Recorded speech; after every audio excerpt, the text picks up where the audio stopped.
Hello everyone, this video is going to cover how to create a fully waterproof tub shower enclosure with two bonus features. One is a bench as well as tiling around a full window. Alright, let's get started. Once you have everything gutted and the walls are ready, you want to make sure that all the framing is going to support your foam board, your cement board, or whatever kind of board really well. The first thing I like to do is make sure that if somebody wants to install a glass door, they have plenty to install on. So I'm putting some 2x4s on the edges here so that that has something to support the glass door. Of course, you want to make sure that you insulate all of this correctly, so I'm adding a little bit of insulation here. I'm actually using the existing insulation, moving it away, putting the framing, and then doing that. I am also moving the bench slightly back because the customer specifically requested that the bench edge finish against the tub, which is a bit unusual. Normally you want to wrap around the tub, but the customer really was specific. They want the line right there to have a complete edge right onto the tub. So that's it. I did a little bit of that. This wall wasn't too bad. I added a couple of strips here just to bring the window level on the back wall out. The next step is to mix up some large format thin set mortar.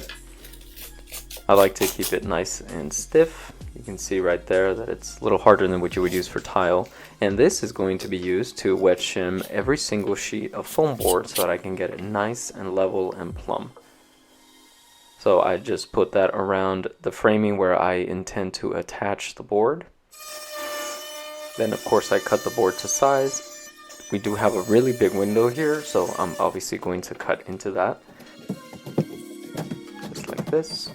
And again, you put that right onto your bead of mortar that gets attached right onto the framing. This technique is called wet shimming. Then I pat it down and get it nice and flush. You just repeat that on all three walls. I cannot stress enough how important it is to do this step. You can do it in a bunch of different ways. I like wet shimming because it's simple, but if I did not do this, this wall right here will have a giant bow that's about 1/4 inch in depth away from the plumb line that you really want. So you want to really make sure that, especially with the type of tile that I will be installing, you really want something that's nice and straight. Otherwise you will take much longer to do the tile install and you're going to be fighting the wall the entire process. So getting the wall really straight is extremely helpful to speed the project along and to get a nice finish. Then of course, when we go to the wall with the valves, we're going to want to do the cutouts for that. Use my multi-tool here, it's very easy. There you go.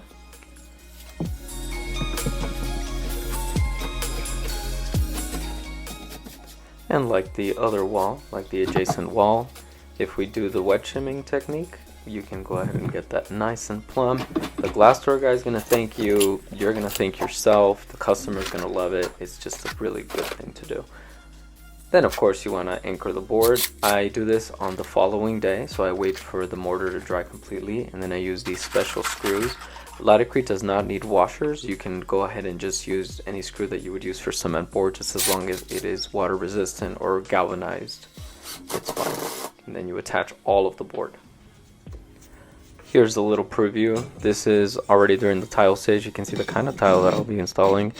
That area right there bows out a full thickness of one of the tiles, so it's a lot. So if you follow the drywall just as is, you're gonna have some trouble.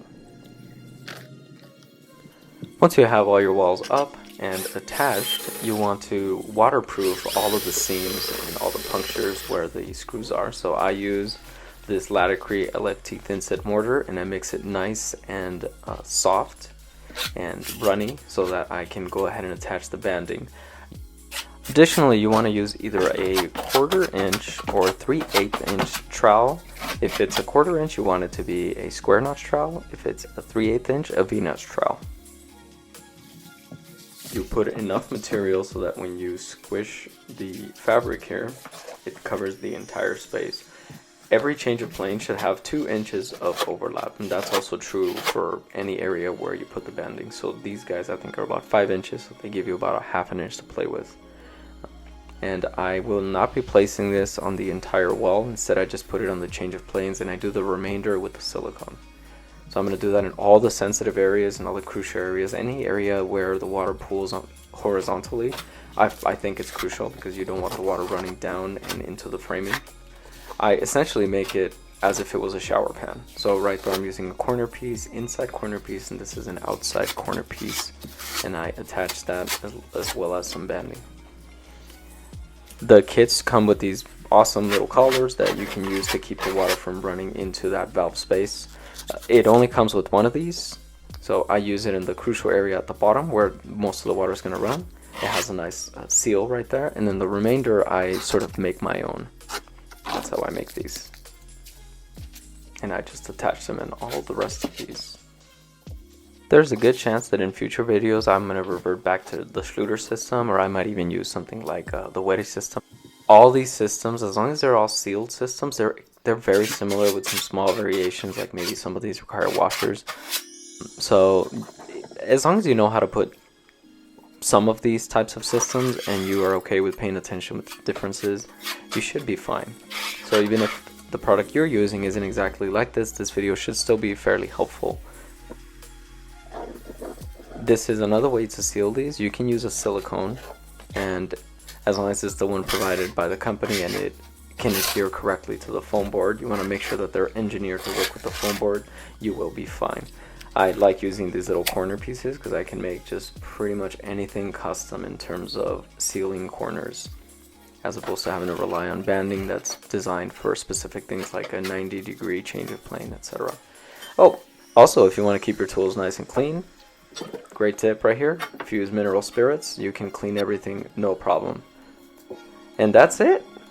A fully waterproof enclosure ready for tile. Nice and flat, nothing that bows out too much. It is going to be super easy to tile, despite this being a fairly complex pattern that I will be putting on this project. Fully sealed bench and a fully sealed window. Don't forget to follow for more videos like this, and thank you for watching. If you made it this far, don't forget to check out the second part where we tile this whole thing.